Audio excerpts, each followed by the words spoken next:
Of the exercises of a religious man. The life of a Christian ought to be adorned with all virtues, that he may be inwardly what he outwardly appeareth unto men. And verily it should be yet better within than without, for God is a discerner of our heart, whom we must reverence with all our hearts wheresoever we are, and walk pure in his presence, as do the angels.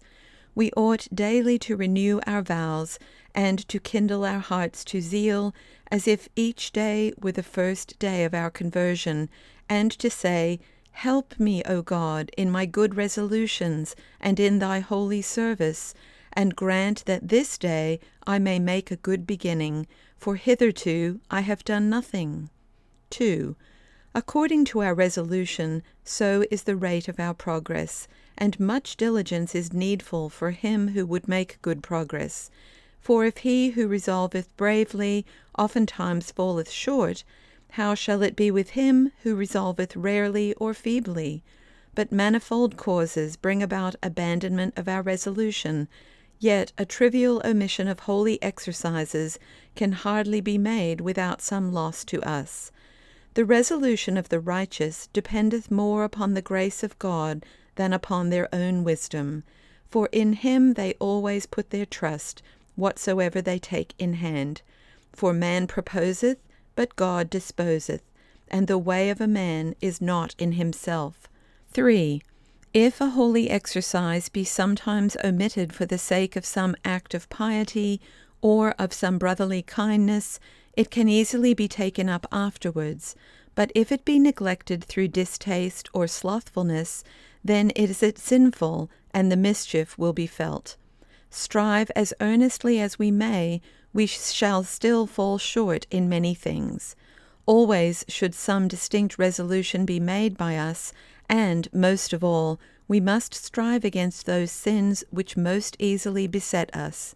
Both our outer and inner life should be straitly examined and ruled by us, because both have to do with our progress. 4. If thou canst not be always examining thyself, thou canst at certain seasons, and at least twice in the day, at evening and at morning.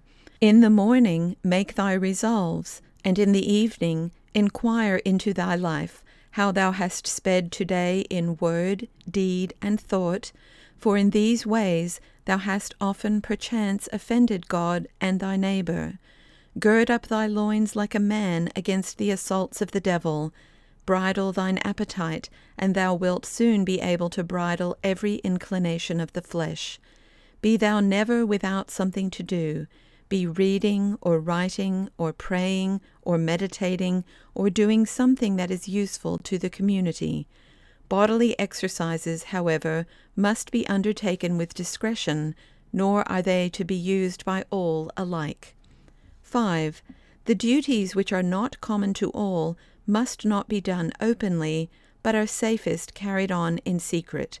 But take heed that thou be not careless in the common duties, and more devout in the secret, but faithfully and honestly discharge the duties and commands which lie upon thee. Then afterwards, if thou hast still leisure, give thyself to thyself as thy devotion leadeth thee. All cannot have one exercise, but one suiteth better to this man, and another to that. Even for the diversity of season, different exercises are needed. Some suit better for feasts, some for fasts.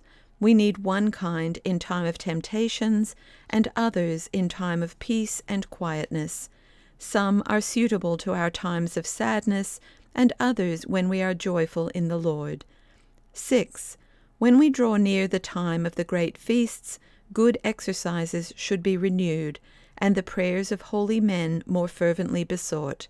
We ought to make our resolutions from one feast to another, as if each were the period of our departure from this world, and of entering into the eternal feast. So ought we to prepare ourselves earnestly at solemn seasons, and the more solemnly to live, and to keep straightest watch upon each holy observance, as though we were soon to receive the reward of our labors at the hand of God. 7.